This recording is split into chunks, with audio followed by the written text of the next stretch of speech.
नमस्कार बच्चों, आपके अपने YouTube channel PK the coaching centre में आपका एक बार फिर हार्दिक स्वागत है। मैं अभिनंदन करता हूं। तो बच्चों, कल आप लोगों ने एम्फैटिक प्रोनाउन पढ़ा था, तो मैंने उसमें डिफरेंस भी बताया था कि रिफ्लेक्सिव प्रोनाउन और एम्फैटिक प्रोनाउन में क्या अंतर होता है। देखिए, इसको मैंने आपको अच्छे तरीके से मैंने कल आपको बताया था कि एक प्रोनाउन होता है जो वह क्या होता है, एज ए ऑब्जेक्ट प्रयोग नहीं होता है, ठीक है, बल्कि वह क्या कैसे प्रयोग होता है, सब्जेक्ट के बाद, ठीक है, सब्जेक्ट के बाद प्रयोग होता है या वर्ब से पहले प्रयोग होता है, ठीक है। वो क्या करता है, जोर डालता है उस नाउन या प्रोनाउन या संज्ञा या सर्वनाम शब्द पर, वो क्या करता है, जोर डालता है। लेकिन जो रिफ्लेक्सिव प्रोनाउन होता है बच्चों, वह केवल जो पर्सनल प्रोनाउन होता है उसी को वो क्या करता है, रिफ्लेक्ट करता है, ठीक है। तो मैंने कल आपको इसको बताया था अच्छी तरीके से, मैं आशा करता हूँ कि इसको समझ भी गए होंगे। तो अगला जो हम पढ़ने वाले हैं बच्चों, उसको आपको पढ़ना है, ठीक है। जो अगला है आपका, जो मैं आपको पढ़ाने वाला हूँ, वो है आपका इंडेफिनिट प्रोनाउन। वो क्या है आपका, इंडेफिनिट प्रोनाउन। और जो अगला हम पढ़ने वाले हैं इंडेफिनिट प्रोनाउन के बाद, वो है आपका डिमॉन्स्ट्रेटिव प्रोनाउन। तो डिमॉन्स्ट्रेटिव और डिस्ट्रीब्यूटिव प्रोनाउन क्या होते हैं बच्चों, तो इसको हमको अच्छे से पढ़ना है और समझना है। एक एक पॉइंट मैं आपको अच्छे तरीके से समझाऊंगा, इसको आप अच्छे से समझिएगा। तो आइए बच्चों, सबसे पहले हम डेफिनेशन देखते हैं। डेफिनेशन के बाद में एज एग्जाम्पल के साथ मैं आपको अच्छे तरीके से एक एक पॉइंट बताऊंगा। तो जुड़े रहें, बने रहें वीडियो के अंत तक। आप अगर अभी तक आप लोगों ने चैनल को सब्सक्राइब नहीं किया है तो चैनल को सब्सक्राइब कर लें, क्योंकि अब आप ब्रॉड लेवल पे आप एक एक पॉइंट, मतलब पार्ट्स ऑफ स्पीच के एक एक पार्ट को आप विस्तृत रूप में पढ़ेंगे, जहां भी आपको कोई समस्या नहीं होने वाली है बच्चों। तो आइए आपको मैं अब बताता हूं कि इंडेफिनिट प्रोनाउन और डिमॉन्स्ट्रेटिव प्रोनाउन क्या होता है बच्चों। आइए देखते हैं, ठीक है। तो आइए देखो, आपको हम परिभाषा दिखाते हैं कि परिभाषाएं कैसे होती हैं इंडेफिनिट प्रोनाउन की और डिमॉन्स्ट्रेटिव प्रोनाउन की, ठीक है। तो आइए देखते हैं। सबसे पहले अनिश्चितवाचक सर्वनाम, ठीक है। देखिए, इंडेफिनिट प्रोनाउन का मतलब होता है अनिश्चितवाचक सर्वनाम। तो अनिश्चितवाचक सर्वनाम क्या होता है, पहले आपको इंग्लिश में बताता हूं बच्चों, उसके बाद आपको हिंदी में बताऊंगा। देखिए, indefinite pronouns refer to persons और थिंग्स इन अ वैग्यू और जनरल वे, ठीक है। तो बच्चों, ये इसकी इंग्लिश डेफिनेशन आप लोग बोर्ड पर देख रहे हैं अच्छे तरीके से। तो इसका हिंदी में क्या मतलब होता है, मैं इसको आपको बताना चाहूंगा बच्चों। तो इसका हिंदी में मतलब क्या होता है, देखिए क्या होता है, मैं इसको आपको अच्छे तरीके से बताना चाहूंगा कि जिस प्रोनाउन से किसी निश्चित वस्तु, व्यक्ति या स्थान का बोध नहीं होता है, ठीक है।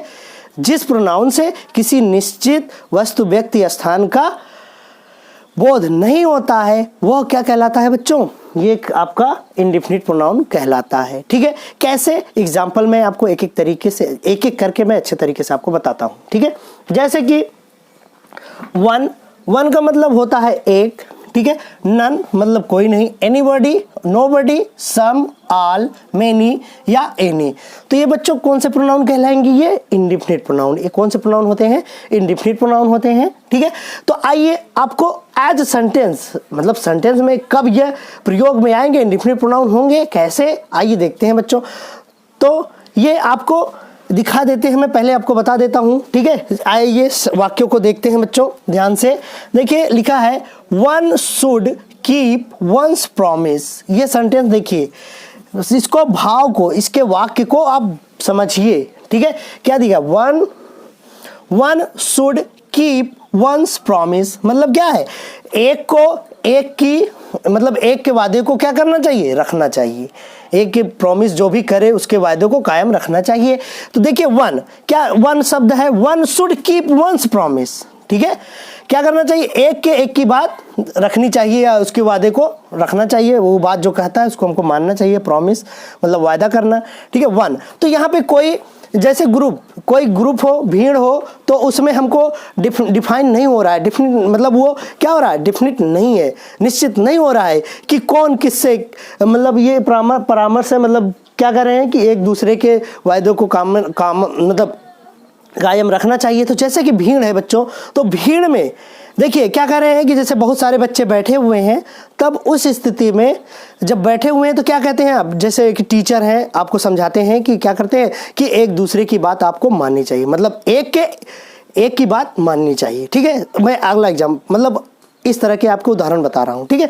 तो इसमें भी क्या है, वन, तो वन क्या है, कोई एक पर्टिकुलर व्यक्ति का इसमें बोध नहीं हो रहा है, ठीक है। इसमें किसी एक विशेष व्यक्ति का बोध नहीं हो रहा है, बल्कि भीड़ में से किसी एक के बारे में कहा जा रहा है ना, मतलब एक दूसरे को, प्रत्येक एक दूसरे को, ठीक है, क्या करें, उसके वादों को कायम रखें। अगला वाक्य देखें बच्चों, none is permitted to leave the place, none is permitted to leave the place, ये वाक्य है, none is permitted to leave the place. इसका मतलब होता है कि नन मतलब किसी को नहीं, जैसे भीड़ में होते हैं सब लोग बार बार बाहर जाने के लिए, छोटे बच्चे होते हैं जैसे बार बार जाने के लिए बाहर उत्सुक रहते हैं, कहते हैं सर मे आई गो आउट सर, मे आई गो आउट सर, बार बार यही कहते रहते हैं कि मे आई गो आउट सर। तो उस स्थिति में टीचर लोग क्या कहते हैं, नहीं किसी को नहीं जाना है बाहर, किसी को बाहर नहीं जाना है, या कहते हैं नो वन, देखिए वाक्य क्या लिखा है, no one is permitted, no one is permitted to leave the place, किसी को स्थान छोड़ने की इजाजत नहीं है, किसी को स्थान छोड़ने की इजाजत नहीं है। जैसे कोई बच्चा बार बार कहता है कि सर मे आई गो आउट सर, मे आई गो आउट सर, यही कहता रहता है, ठीक है।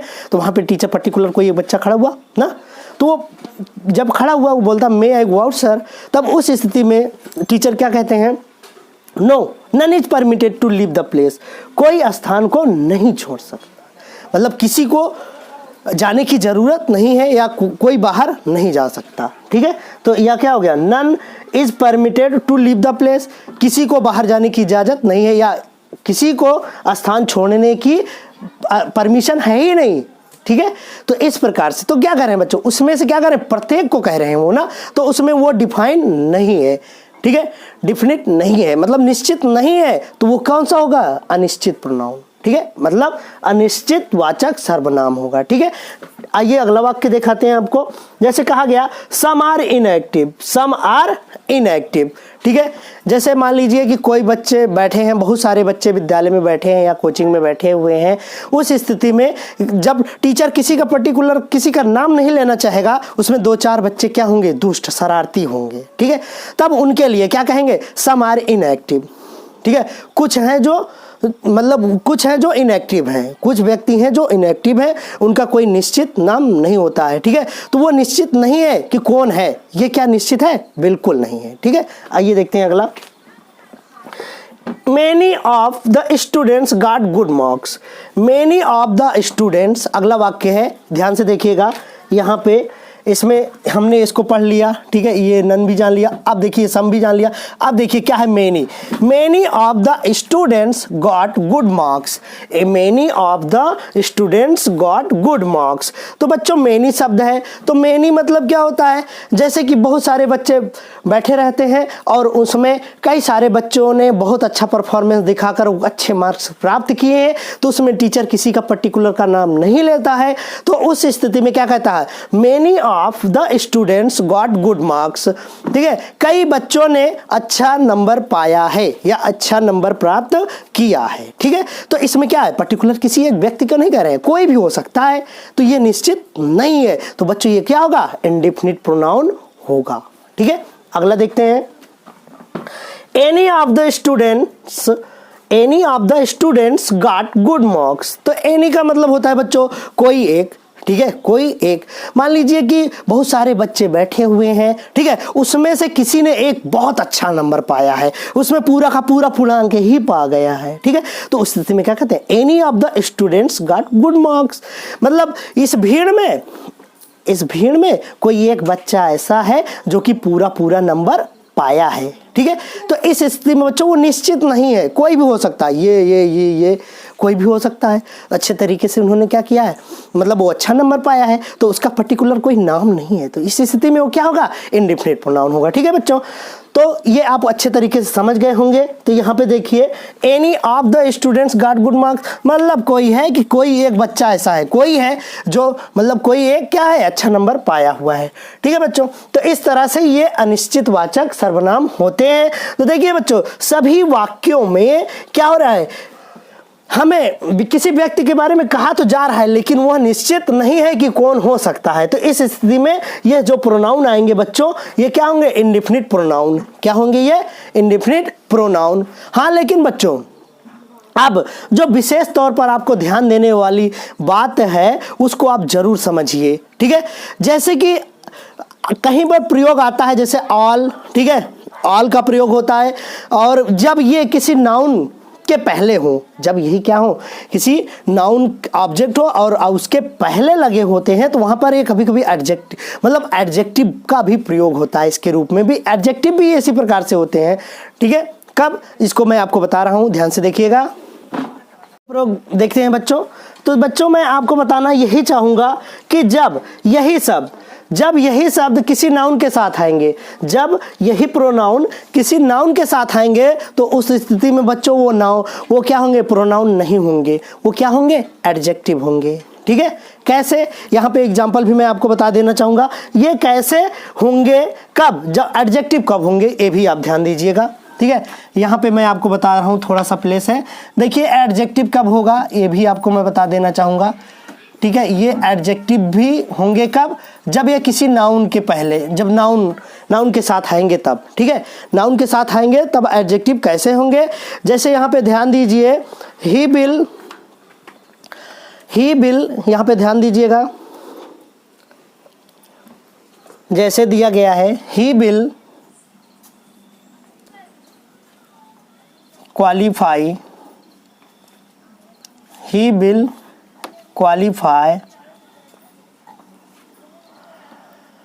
he will qualify one day,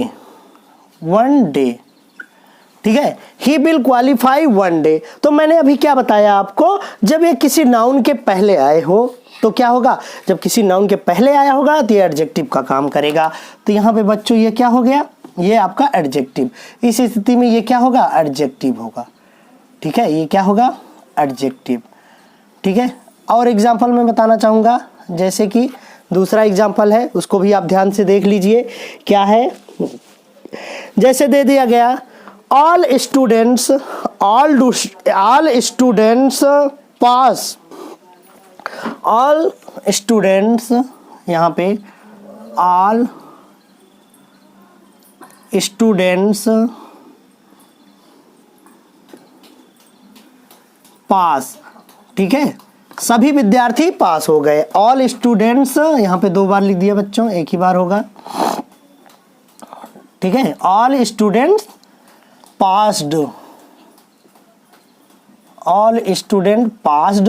तो देखिए बच्चों, ऑल ये क्या होता है, किसी नाउन के पहले लगा है, तो ये आपका यहाँ पे, ये आपका क्या होगा, ये आपका एडजेक्टिव कहलाएगा, और ये प्रोनाउन आपको नहीं कहलाएगा। क्यों, क्योंकि नाउन से पहले है। अगर इसी का प्रयोग एज ए सब्जेक्ट हम प्रयोग करते हैं, या प्रोनाउन जब कर्ता के रूप में करते हैं, तब वो स्थिति में ये क्या हो जाता है, इंडेफिनिट प्रोनाउन, ठीक है। तो एडजेक्टिव कब होगा, जब किसी नाउन के पहले होगा बच्चों। अब देखते हैं बच्चों, तो इसको अच्छे तरीके से आप समझ गए होंगे। आइए मैं अगला आपको बताता हूं, जैसे डिमॉन्स्ट्रेटिव प्रोनाउन। देखो बच्चों, डिमॉन्स्ट्रेटिव प्रोनाउन क्या होता है, सबसे पहले इसकी डेफिनेशन आप सुन लीजिए, ठीक है। आप डेफिनेशन इसको लिख लीजिए और समझ लीजिए। देखिए डिमॉन्स्ट्रेटिव प्रोनाउन क्या होता है, demonstrative pronouns point out the person और things for which they stands, ठीक है। तो बच्चों इसका क्या होता है, इसका मैं बता देना चाहूँगा।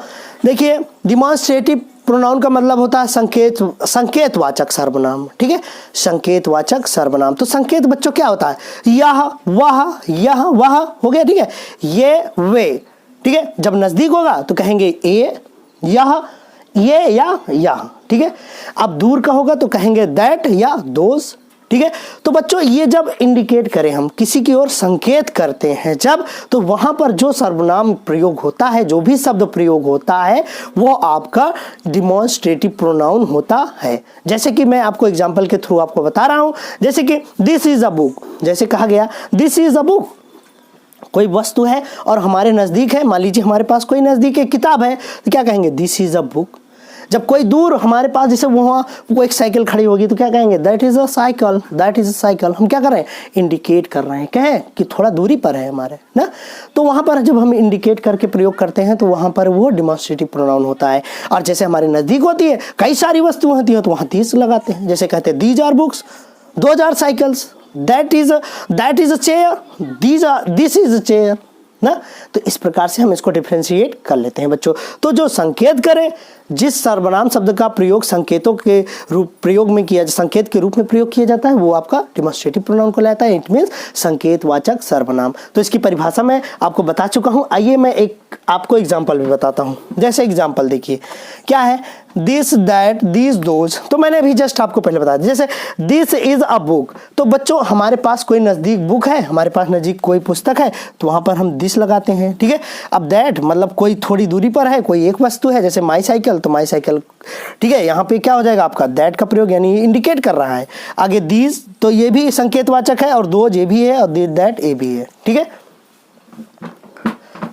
तो बच्चों मैं आशा करता हूं कि इसको आपको अच्छे तरीके से समझ में आ गया होगा बच्चों। अगर आपको भी समझ में आ गया है तो इसको दूसरों को भी समझाने का मौका दें, क्योंकि आप पढ़ेंगे तो आप बढ़ेंगे, और आपके साथ साथ पूरी संस्था बढ़ेगी, संस्था के साथ साथ पूरा राज्य बढ़ेगा, राज्य के साथ पूरा देश बढ़ेगा। क्योंकि बदलो बच्चों, सोच बदलो और अपने आप को बदलो। तो इसी के साथ आज की क्लास को बस यहीं तक है, ठीक है। मिलते हैं कल अगली क्लास में और एक नई शुरुआत के साथ। तब तक के लिए गुड बाय, गुड नाइट बच्चों। तो अभी मैं दिस, दैट, दोज, दीज के साथ मैं आपको कुछ दे रहा हूँ, ठीक है। कुछ आपको वाक्य दे रहा हूँ, इसको आप क्या करेंगे, कंप्लीट करेंगे। तो बच्चों आज के लिए बस इतना ही। आइए आपको वर्क दे देते हैं, उसके बाद फिर आप लोग इसको ट्राई कीजिएगा। मिलेंगे कल हम एक नई शुरुआत के साथ, एक नए सिरे से, अगले इसी के काइंड्स ऑफ प्रोनाउन के अगले भाग को लेकर। तब तक के लिए good bye, good night, see you tomorrow. खूब पढ़िए, खूब बढ़िए और आगे बढ़िए, ठीक है। देख लीजिए एक बार, अगर आप लोगों ने इसकी परिभाषा नहीं नोट किया है तो नोट कर लेंगे। तो गुड बाय बच्चों, मिलते हैं बाय बाय कल। तो बच्चों आप लोग के सामने देख रहे हैं ये एक्सरसाइज है, ठीक है। इसको करना क्या है, underline the pronoun words of the following sentences, ठीक है। निम्न वाक्यों में संज्ञा शब्द पर क्या करना है आपको, अंडरलाइन। मतलब क्या करना है, उसके नीचे आपको अंडरलाइन करना है, मतलब उसके नीचे आपको लाइन खींचना है। तो बच्चों इसमें आपको प्रोनाउन शब्द पहचान कर क्या करना है, उसके नीचे अंडरलाइन करना है। बस केवल इतना सा काम आज है, और कल मैं अब धीरे धीरे बच्चों इसका एक्सरसाइज मैं आपको दूंगा। तो बने रहिए पीके द कोचिंग सेंटर के साथ। मिलते हैं कल अगले वीडियो में एक नई शुरुआत के साथ। तब तक के लिए good bye, good night, see you tomorrow, bye bye.